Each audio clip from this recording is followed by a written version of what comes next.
বেরে মুসলমান, সকলে বলেন বেরে মুসলমান, ধরো আল কোরআন, ফিরিয়ে আনো শিখারানো সম্মান।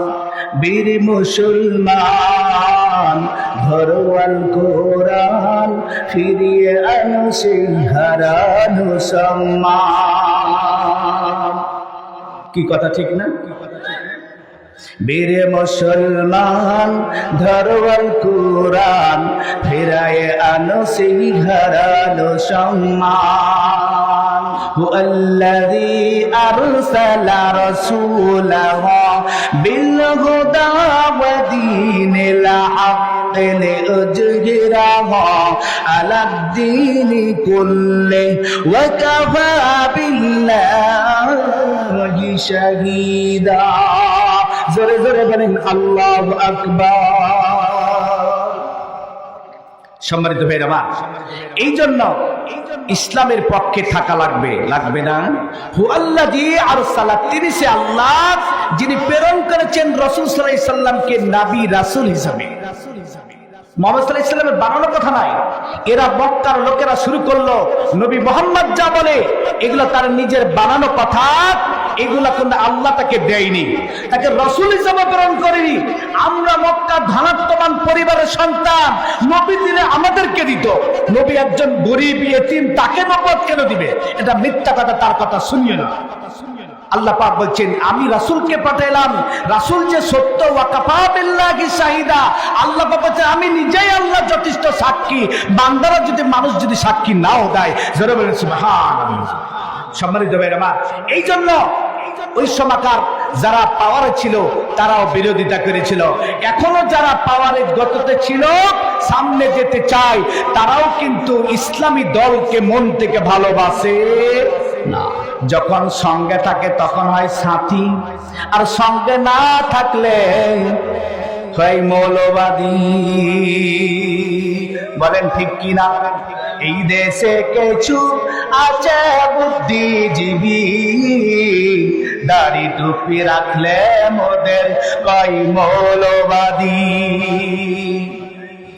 নাস্তিকের দলেরা, কিসের দল? নাস্তিকের দলেরা, এরা নামে মুসলমান, এরা নাস্তিকের দলেরা, এরা করে ভারতের দালালি। বলেন ঠিক কিনা? ও সম্মানিত ভাইরা আমার, এই জন্য এই বাংলাদেশে যারা ক্ষমতা এমপি চাই, মন্ত্রী থাকতে চায়, এরা যাদের ক্ষমতা অটুট রাখার জন্য উঠে পড়ে ইসলামের বিরোধিতা শুরু করেছি। কথা ঠিক না? সম্মানিত ভাইরা আমার, এই জন্য আল্লাহ পাক বলতেছেন মুহাম্মদ সাল্লাল্লাহু আলাইহি সাল্লামের যে বিরোধিতা করে, স্বয়ং যে যেন আল্লাহর বিরোধিতা করে। আল্লাহ পাক মুহাম্মদ সাল্লাল্লাহু আলাইহি সাল্লামকে কে পাঠিয়েছেন বলেন তো? কে পাঠিয়েছেন? আল্লাহ। শুকরিয়া করতে হবে আল্লাহ, কারণ বাংলাদেশের আওয়ামী লীগ, বাংলাদেশের বিএনপি বলেন, জামাত ইসলাম বলেন, আর জাতীয় পার্টি বলেন, যতগুলা দল ছিল, এই দলের নেতা কর্মীরা কোনোদিন স্বপ্ন দেখেনি এই ফ্যাসিবাদ সরকারকে উৎখাত করতে পারবে। কি কথা ঠিক না? কোনোদিন মানুষ ভাবতে পারেনি। সেই পরিকল্পনা মহান আল্লাহর হাতে ছিলেন, আল্লাহ পাকের সিদ্ধান্ত হয়েছে। বলেন ঠিক কিনা? এই জন্য বাংলাদেশের পরিবেশকে, সুন্দর এই পরিবেশকে আমাদেরকে ধরে রাখার দরকার আছে কি আছে না? ওই ফ্যাসিবাদ সেই ভারত থেকে, দিল্লি থেকে বসে বসে আবারও ষড়যন্ত্র আসতেছে। এই বাংলাদেশে কেমনে আসতে পারে? আজকের দিনে তারা ষড়যন্ত্র ছিল, ট্রাম্পকে, ট্রাম্পের নামে তারা আজকে স্লোগান বের করত, ট্রাম্পের ছবিতে তারা, ডোনাল্ড ট্রাম্পের ছবিতে তারা লাথি মেরে, ব্যানারে লাথি মেরে এটা দেখাইত ডোনাল্ড ট্রাম্প যেন এই সরকারকে উচ্ছেদ করে আবার ওই বিগত সালের ওই সেই শেখ হাসিনাকে যেন বসাইতে পারে। একটা ষড়যন্ত্র, গভীর ষড়যন্ত্র ছিল। আজকের বাংলাদেশের জনগণ সেই ষড়যন্ত্রকে নস্যাৎ করে দিয়েছে। বলেন ঠিক কিনা? এই জন্য আমরা ওই ফ্যাসিবাদকে আবারও চাই না। আপনারা কি চান? সম্মানিত ভাইরা আমার, আসুন সব সময় প্রশংসা করতে হবে কার? ভালো রাখার মালিককে। বলেন তো, মন্দ রাখার মালিক সব সময় সব কিছুর মালিক হলেন কে? আল্লাহ। ওই আল্লাহর প্রশংসা করতে হবে। কখন করবেন? শুধু তাফসিরে বসে থাকবেন ততক্ষণ, মসজিদে যতক্ষণ থাকবেন ততক্ষণ না, জীবনের অল টাইম, সব সময়, সকাল থেকে শুরু করে সন্ধ্যা, সন্ধ্যা থেকে শুরু করে আবার সকাল পর্যন্ত শুকরিয়া করতে হবে কার? আমার আল্লাহ পাক সূরা ইব্রাহিমের মধ্যে, ইব্রাহিমের ৮ নম্বর আয়াতের মধ্যে আমার আল্লাহ পাক সুন্দর করে ঘোষণা করে দিতেছেন, ওয়া ইয তা'যানা রাব্বুকুম লা ইন শাকারতুম লাযিদান্নাকুম ওয়া লা ইন কাফারতুম ইন্না আযাবি লাশাদীদ। জোরে বলেন আল্লাহু আকবার।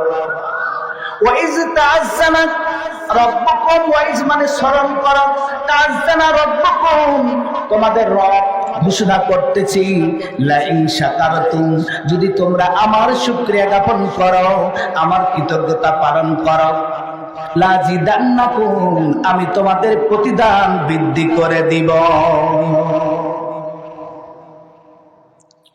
সব অবস্থায় শুকরিয়া করতে হবে কার?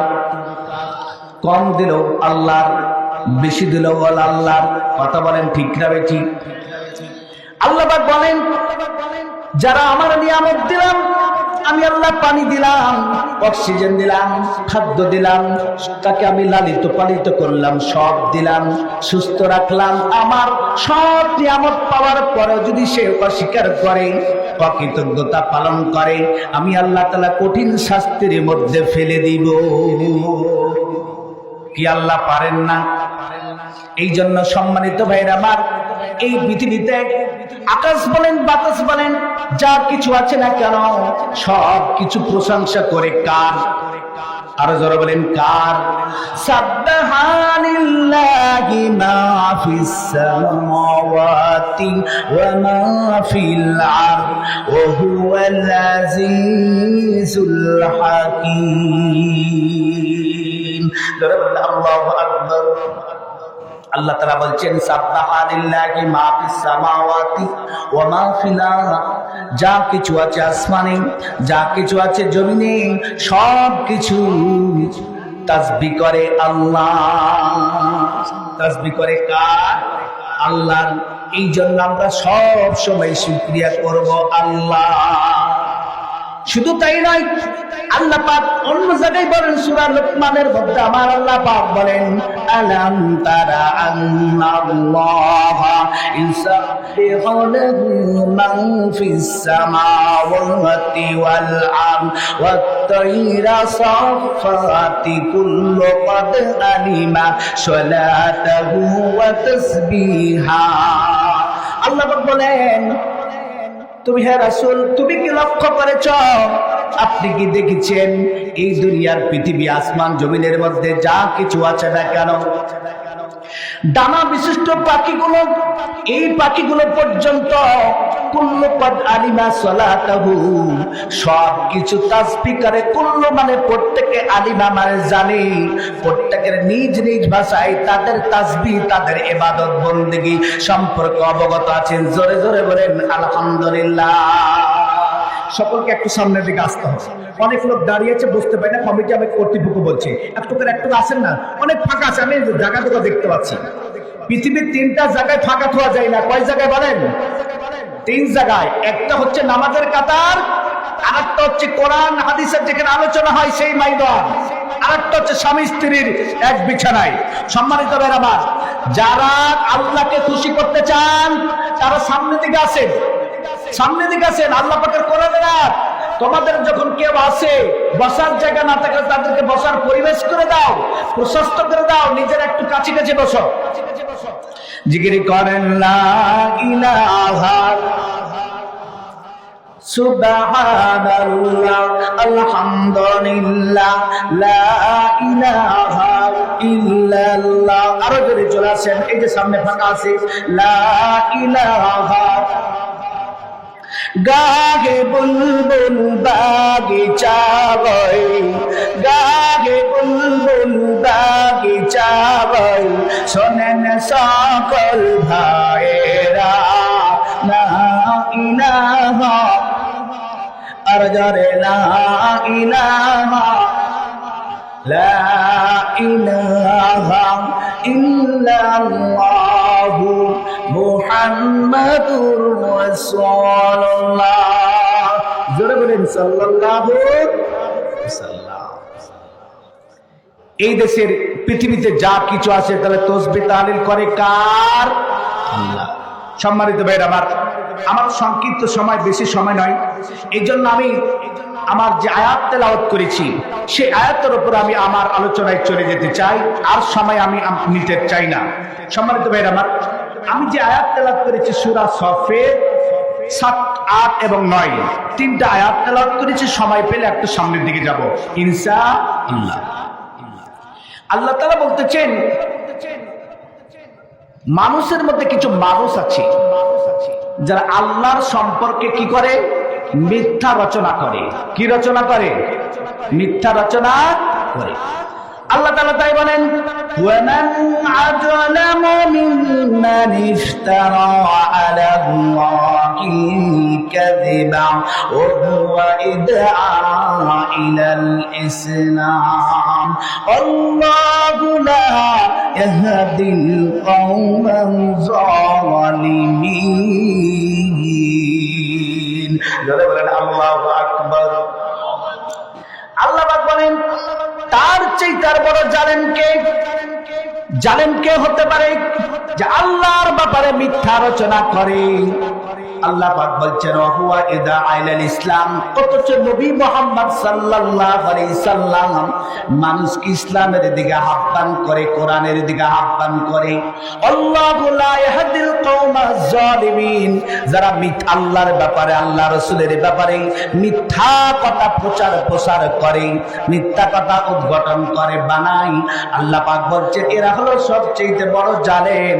আর আল্লাহ পাক এই জালেমদেরকে হেদায়েত করবে না। হেদায়েতের মালিককে। সম্মানিত ভাইরা আমার, আয়াতটা কখন নাজিল হলো? কি জন্য নাজিল হলো? আমার নবী, আপনার নবী জনাবে মুহাম্মদুর রাসূলুল্লাহ সাল্লাল্লাহু আলাইহি ওয়াসাল্লাম, তিনি এমন একটা মহৎ ব্যক্তি ছিলেন। আরবের যেই সমাজ ছিল আয়ামে জাহিলিয়াতের সমাজ, যেই সমাজের মধ্যে মানুষের কোনো স্বাধীনতা ছিল না, নারীদের কোনো সতীত্ব রক্ষা ছিল না, একটা মানুষ বাড়ি থেকে বের হলে ফিরে আসতে পারবে সুস্থ অবস্থায়, এরকম পরিবেশ ছিল না। যেই সমাজে ছিল চাঁদাবাজি, টেন্ডারবাজি, লুটপাট, নারী ধর্ষণ, সমাজ ছিল মানুষের জাহান্নামের কাজের মধ্যে করত। বিশ্বনবী মুহাম্মদ সাল্লাল্লাহু আলাইহি সাল্লাম এই জাহিলিয়াতের যুগে তিনি 1 নয় 2 নয় 40 বছর পর্যন্ত তিনি ছিলেন। যে জাহিলিয়াতের লোকেরা আল্লাহ রাসূল সাল্লাল্লাহু আলাইহি সাল্লামকে আলামিন উপাধি দিয়েছিল। আলামিন মানে বিশ্বাসী। বলেন আলামিন মানে কি? বিশ্বাসী। এই বিশ্বাসী উপাধিটা তারাই নিজেরাই দিয়েছিল। এই ব্যক্তিটা কেন খারাপ হলো? কি জন্য খারাপ হলো? এই লোকটা এত মহৎ ব্যক্তি হওয়ার পরও সমাজের মানুষের কাছে কেন তারা বিরোধিতা শুরু করলো? সম্মানিত ভাইরা আমার, রাসূল সাল্লাল্লাহু আলাইহি সাল্লামের বয়স যখন 40 বছর হলো, আল্লাহ পাক যখন তাকে কিতাব দিলেন, নবুয়ত দিলেন, এরপরে যখন এই কিতাব পাওয়ার পর ওই সমাজের লোকদেরকে যখন কোরআনের সমাজ ব্যবস্থা করার জন্য আল্লাহর জমিন, আল্লাহর আইন চলবে, আল্লাহর আলা লাহুল খালকু ওয়াল আমরু, সৃষ্টি যার, আইন চলবে তার, এটা হলো আল্লাহর রাসূলের কথা।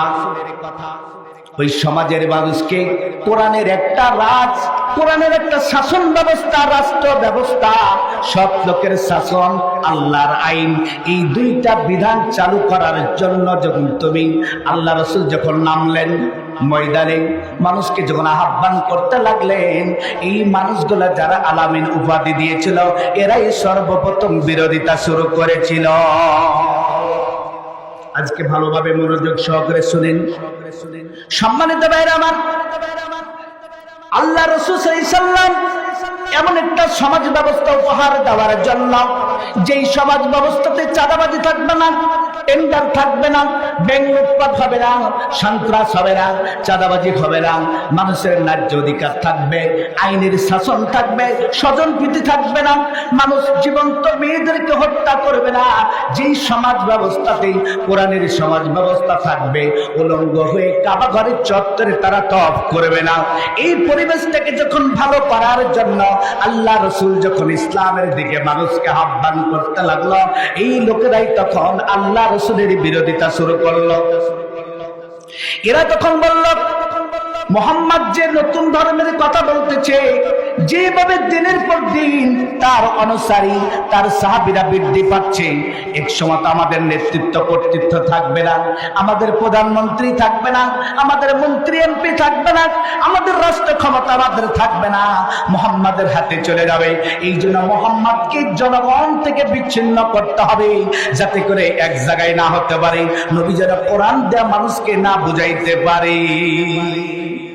এই জন্য আল্লাহ রাসূল যখন ইসলামের দাওয়াত দেয়, মানুষকে কোরআন দ্বারা আহ্বান করে, তখন ওই সমাকার আবু জেহেল, উতবা, সাইব, আবুল আহাব এরা সিদ্ধান্ত নিল, নবী মুহাম্মদ যেইভাবে মানুষকে দাওয়াত দিচ্ছে গোপনে, এইভাবে যদি দিতে থাকে আমাদের সমাজ ভেঙে যাবে, আমাদের নেতৃত্ব কর্তৃত্ব চলবে না। কি করতে হবে? সিদ্ধান্ত হলো তাকে বাধা দিতে হবে। সর্বপ্রথম 4 ধরনের তারা মন্তব্য নিয়েছিল। এটি ফার্স্ট হচ্ছে, মানুষকে কোরআন শোনা থেকে বঞ্চিত করতে হবে, যাতে করে মুহাম্মাদের কাছে এই লোকগুলা না যায়, কোরআন যেন না শুনতে পারে। আল্লাহ পাক তাদের এই বক্তব্যটা সূরা হামিম সিজদার মধ্যে সুন্দরভাবে দিয়ে দিয়েছেন, ওয়াকালাল্লাযীনা কাফারু লা তাসমাউ লিহাযাল কুরআনি ওয়ালগাউ ফীহি লাআল্লাকুম তাগলিবুন। জোরে জোরে বলেন আল্লাহু আকবার। আল্লাহ পাক বলছেন, কাফেরেরা সিদ্ধান্ত নিল, তোমরা নিজেরা কোরআন শরীফ শুনবা না, লা তাসমাউ লিহাযাল কোরআন, এই কোরআনকে তোমরা শুনবা না, অলগাউ ফীহি, আর যেখানে সে জনসভা করবে, মিটিং করবে, ওইখানে যে গোলমাল সৃষ্টি করে দাও, বাধা সৃষ্টি করো, যাতে করে কোরআন যেন শুনতে মানুষ না পারে। এই কাজ শুরু করলো। সম্মানিত ভাইরা, ইসলামের বিরোধিতা করেছিল কারা? 4 শ্রেণীর লোক ইসলামের বিরোধিতা করেছিল। কয় শ্রেণীর লোক? তৎকালীন সময়ে 4 শ্রেণীর লোক, এখনো ওই 4 শ্রেণীর লোক এই বাংলাদেশেও আছে। বলেন ঠিক কিনা? এই জন্য 4 শ্রেণীর লোক বিরোধিতা করেছিল। 1 নম্বর বিরোধিতা করেছিল তৎকালীন সময়ের যারা তাওরাত এবং ইনজিল কিতাবের যারা আলেম ছিল, পণ্ডিত ছিল, এই পণ্ডিত আলেমরা বিরোধিতা করেছিল। এখন বলবেন হুজুর কেন বিরোধিতা করেছিল? এই কারণে করেছিল, তারা তাওরাত কিতাব, ইনজিল কিতাব মানুষকে বুঝাইতো, মাহফিল করত, ওয়াজ করত, মানুষকে বুঝাইতো, হাদিয়া তোহফা টাকা পয়সা পাইত। এখন নবী যদি মুহাম্মাদেরকে বলে দেয় এটাই ওই ব্যক্তি নবী মুহাম্মদ শেষ নবী, এই কোরআন সত্য, তাহলে আমাদের কাছে তো লোক আসবে না, আমাদেরকে ডাকবে না। এর জন্য জেনে জেনে ইচ্ছাকৃতভাবে তৎকালীন সময়ের আলেমরাও বিরোধিতা করেছে। আজকেও বাংলাদেশে, এই বাংলাদেশে কোরআনের আইন চালু করার জন্য যখন একটা দল, একটা কিছু লোক যখন আহ্বান করে, মানুষকে ডাকে, ইসলামী রাষ্ট্র ব্যবস্থা কায়েম করার জন্য যখন জনগণকে উদ্বুদ্ধ করে, এই বাংলাদেশের কিছু আলেম সমাজ, কিছু খানকার পীর, কিছু মাজার পূজারী, কিছু আলেম সমাজ নামে কলঙ্ক, এরা বলে যে ইসলামের রাজনীতি নাই, রাজনীতি হারাম, এদিকে যাওয়া যাবে না। ওদেরকে যদি জিজ্ঞাসা করে তাহলে কিভাবে ইসলামের রাষ্ট্র ব্যবস্থা করতে হবে, ইসলামের রাষ্ট্র ব্যবস্থা করার তো নিয়ম আছে, বলেন প্রসেসিং দেন, তখন আর বলতে পারে না। বলেন ঠিক কিনা? কারণটা হচ্ছে তাদের ব্যবসা চলবে না। কেউ আমার প্রতি দুঃখ করিয়েন না। সম্মানিত ভাইরা আমার, এরপরে ওই সমাজের মধ্যে যারা ধনাত্মবান ব্যক্তি ছিল, জমিদার ছিল, যারা পুঁজিবাদী ছিল, কোটি কোটি টাকা শিল্পপতি ছিল, ওই সময় তো তারা বিরোধিতা করেছিল। কারণ আল্লাহ পাক বলে দিয়েছেন হাল্লাল্লাহুল বাইয়া ওয়া হারামা রিবা, আল্লাহ পাক ব্যবসাকে হালাল করেছেন আর সুদকে হারাম করেছেন। সুদি কারবার তখনও সমাজের মধ্যে ছিল কি ছিল না? যারা ধনী, ধনাত্মবান আরো ধনী হতো, জমিদারেরা জমিদার হতো। ওই জমিদারেরা, ধনাত্মবান ব্যক্তিরা, শিল্পপতিরাও ইসলামের বিরোধিতা করেছিল, নবী মুহাম্মদ সাল্লাল্লাহু আলাইহি সাল্লামের বিরোধিতা করেছিল। ও আমার ভাইরা আমার, আজকেও যদি আপনি বাংলাদেশে মিলান, বাংলাদেশেও আজকে যারা ধনী মানুষ, যারা শিল্পপতি, যারা কোটিপতি, যারা পুঁজিবাদী, যারা টাকায় টাকা তাদের বিশ্বাস করে, এই লোকগুলাও ইসলামী আইন, ইসলামী রাষ্ট্র ব্যবস্থা যেন বাংলাদেশে না হয়, কোরআনের শাসন ব্যবস্থা যেন না হয়, ইসলামী দল যেন ক্ষমতায় না যায়, এই জন্য এরাও বিরোধিতা করে। বিরোধিতা করার জন্য হাজার হাজার কোটি টাকা তারা কি করে ছাড়ে, প্রচার মিডিয়াকে দেয়। ওদের কথা গান বাজনা চলুক, সার্কেস, যাত্রা, থিয়েটার, যতগুলো অশ্লীল ভিডিও সমাজে দেওয়া যাবে, কোরআনকে যত বন্ধ করা যাবে, তত মানুষগুলা কি করবে, ইসলামী দল থেকে বের হয়ে যাবে। কথা বলেন ঠিক কিনা?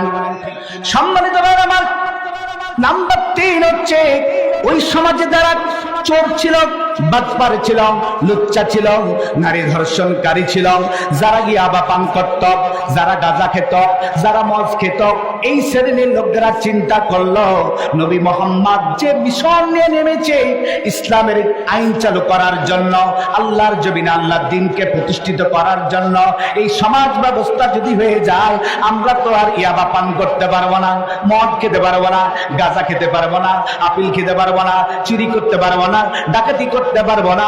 এরাও ইসলামের বিরোধিতা করেছিল। আজকের বর্তমানে বাংলাদেশে আপনি মিল করেন, বাংলাদেশে যারা চুরি করে, ডাকাতি করে, সন্ত্রাসী করে, চাঁদাবাজি করে, ইয়াবা পান করে, মদ খায়, বাংলা খায়, চুয়ানি খায়, এরাও কিন্তু বুঝে না বুঝে ইসলামের বিরোধিতা করে। আপনাদের এলাকায় নাই? আছে? সম্মানিত ভাইরা মিল করেন। নাম্বার 4 হচ্ছে ওই সমাজের মধ্যে যারা কোরআনের বিরোধিতা করেছিল, নবীকে সত্য হিসেবে জানার পরেও যারা বিরোধিতা করেছিল, ওই সমাজের যারা রাষ্ট্র ক্ষমতা ছিল, যারা চেয়ারে বসে থাকতো, এই চেয়ারটা ঠিক থাকবে না, তাদের নেতৃত্ব কর্তৃত্ব থাকবে না, প্রধানমন্ত্রী হতে পারবে না, এমপি হতে পারবে না, চেয়ারম্যান হতে পারবে না, কোটি কোটি টাকা লুটপাট করে মেরে খেতে পারবে না। এই জন্য তারাও বিরোধিতা করেছিল। আজকেও বাংলাদেশে যারা ক্ষমতায় যেতে চায়, আজকে 53 বছর ধরে ক্ষমতায় ছিল, আবারও যেতে ছিল, আজকে তারা ইসলামের বিরোধিতা করতে শুরু করেছে, আগেও করেছে, এখনো করতেছে। বলেন ঠিক কিনা? যখন সঙ্গে থাকে তখন হয় সাথী, আর সঙ্গে না থাকলে হয় মৌলবাদী। বলেন ঠিক কিনা? এই দেশে কিছু আছে বুদ্ধিজীবী, দাড়ি টুপি রাখলে মোদের কয় মৌলবাদী। নাস্তিকের দলেরা, কিসের দল? নাস্তিকের দলেরা, এরা নামে মুসলমান, এরা নাস্তিকের দলেরা, এরা করে ভারতের দালালি। বলেন ঠিক কিনা? ও সম্মানিত ভাইরা, এই জন্য এই বাংলাদেশে যারা ক্ষমতা এমপি চাই, মন্ত্রী থাকতে চায়, এরা যাদের ক্ষমতা অটুট রাখার জন্য উঠে পড়ে ইসলামের বিরোধিতা শুরু করেছি। কথা ঠিক না? সম্মানিত ভাইরা, এই জন্য আল্লাহ পাক বলতেছেন মুহাম্মদ সাল্লাল্লাহু আলাইহি সাল্লামের যে বিরোধিতা করে, স্বয়ং যে যেন আল্লাহর বিরোধিতা করে। আল্লাহ পাক মুহাম্মদ সাল্লাল্লাহু আলাইহি সাল্লামকে কে পাঠিয়েছেন বলেন তো? কে পাঠিয়েছেন? আল্লাহ। হুয়াল্লাযী আরসালা রাসূলাহু বিল হুদা ওয়া দীনিল হাক্কি লিইয়ুযহিরাহু আলাদ-দীনি কুল্লিহি ওয়া কাফা বিল্লাহি শাহীদা। জোরে জোরে বলেন আল্লাহু আকবার। সম্মানিত ভাইরা আমার, এই জন্য ইসলামের পক্ষে থাকা লাগবে, লাগবে না? হুয়াল্লাযী আরসালা, তিনি সে আল্লাহ যিনি প্রেরণ করেছেন রাসূল সাল্লাল্লাহু আলাইহি সাল্লামকে নবী রাসূল হিসেবে। মুহাম্মদ সাল্লাল্লাহু আলাইহি সাল্লামের বানানো কথা নাই। এরা মক্কার লোকেরা শুরু করলো নবী মুহাম্মদ যা বলে এগুলো তার নিজের বানানো কথা, এগুলা কিন্তু আল্লাহ তাকে দেয়নি, তাকে রাসূল হিসেবে প্রেরণ করেনি। আমরা মক্কার ধনাত্মবান পরিবারের সন্তান, নবী দিলে আমাদেরকে দিত। নবী একজন গরীব ইতিম, তাকে নবুয়ত কেন দিবে?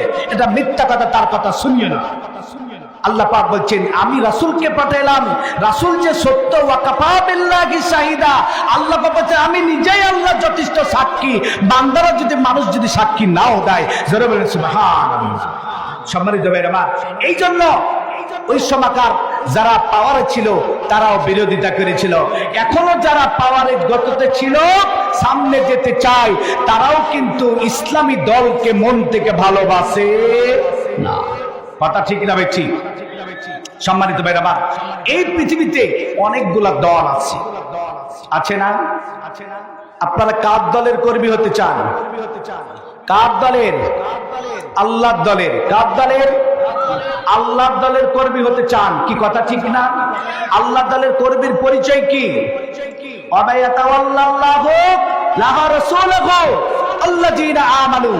যারা আল্লাহকে, আল্লাহ রসুলকে এবং ঈমানদারকে যারা বন্ধু হিসাবে গ্রহণ করেছে, ফাইন্না হিজবাল্লাহ, তারা হলো আল্লাহর দল। তারা কার দল?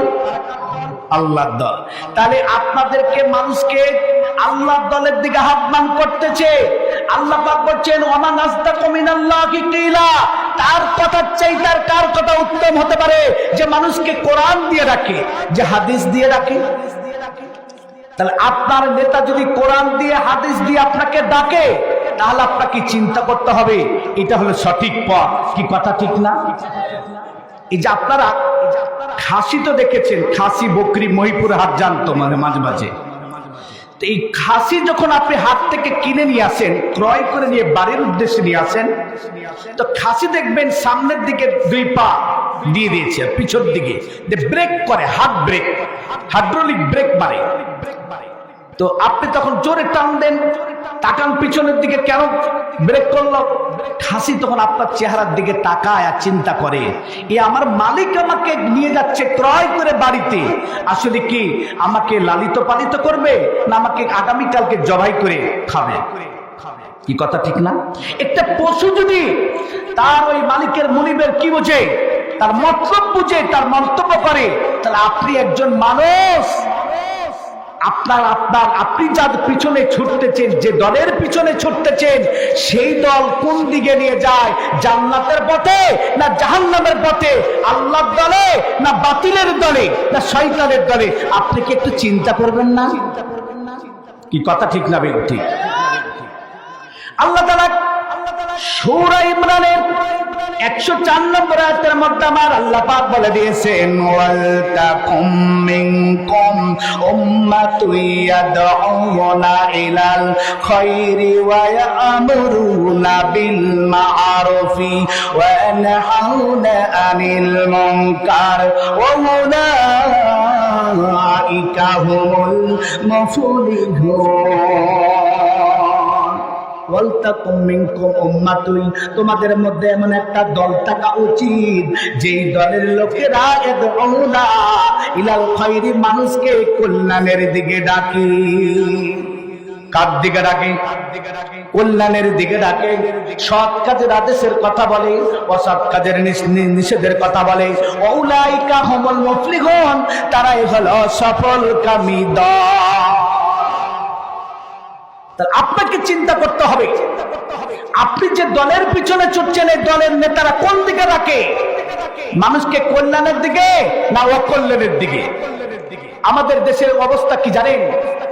আমার নেতার চরিত্র ফুলের মতন পবিত্র, নামাজ পড়ায় আসক্ত, গাঞ্জা খায় চক্ত। কি কথা ঠিক না বেঠি?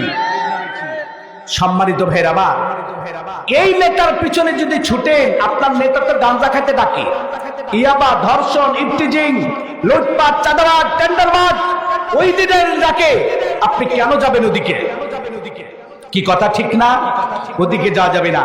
যারা মানুষের কল্যাণের পাশে ডাকে, বিপদে আপদে মুসিবতে, যখন বন্যাত্ম বানবাসীদের পাশে যারা ত্রাণ নিয়ে সর্বপ্রথম এক হেতু পানিতে যারা অগ্রসরায় যায় ওই মানুষের কাছে, যারা যখন বিল্ডিং ঢাকাতে যখন আগুন লাগে সর্বপ্রথম যারা মানুষের কাছে যারা ছুটে যায়, এই বাংলাদেশে যারা শহীদ হয়েছে এই 5 আগস্টে স্বৈরাচার শাসন আওয়ামী লীগ সরকারকে হটার জন্য, এই ছাত্রদেরকে শহীদের পাশে বাড়িতে যে যারা 2 লক্ষ টাকা করে দেয়, যারা আহত হয়েছে 20,000 50,000 টাকা করে দেয়, যারা মানবতার পাশে সবসময় বিপদে মুসিবতে দাঁড়ায়, তারা কল্যাণের দিকে মানুষকে ডাকে, সেটাকে আপনাকে দেখতে হবে। কি কথা ঠিক না? আপনি বলেন তো, বাংলাদেশের কোন দলগুলা নামাজের কথা বলে? কোন দলগুলাই খারাপ কাজ থেকে নিষেধ করে? কি এটা বিবেচনা করতে হবে না? আপনাকে দেখতে হবে না? আপনাকে জাস্টিফাই করতে হবে না? আপনাকে আল্লাহ বিবেক বুদ্ধি দেয়নি? কি কথা ঠিক না বেশি? এই জন্য আল্লাহ দল হতে হলে আপনাদেরকে সামনে, আজ যে বাংলাদেশের সামনে নির্বাচন হবে, এই নির্বাচনে আপনারা সকলে দেখতে চাই, যারা আল্লাহর জমিনে আল্লাহর দ্বীনকে প্রতিষ্ঠিত করতে চাইবে, সৎ লোকের শাসন চাইবে, আমরা তাদেরকে ক্ষমতায় দেখতে চাই। নির্বাচনে তাদেরকে আমাদের ভোটের সমর্থন দিয়ে সামনে ক্ষমতায় আনতে চাই। কারা কারা রাজি আছেন? হাত করে দুইখান আল্লাহকে সাক্ষী করে দেখান। লিল্লাহি তাকবীর, লিল্লাহি তাকবীর। কোরআন হাদিস যেখানে, কোরআন হাদিস নাই যেখানে, লিল্লাহি তাকবীর। সম্মানিত বন্ধুরা, আবার এই জন্য আল্লাহ পাক বলছেন, ইয়াউমা নাদু কুল্লা উনাসিম বিইমামিহিম ফামান উতিয়া কিতাবাহু বিয়ামিনি। আমি আল্লাহ তাআলা হাসরের ময়দানে প্রত্যেকটা মানুষকে ডাকবো তার নেতা সহকারে।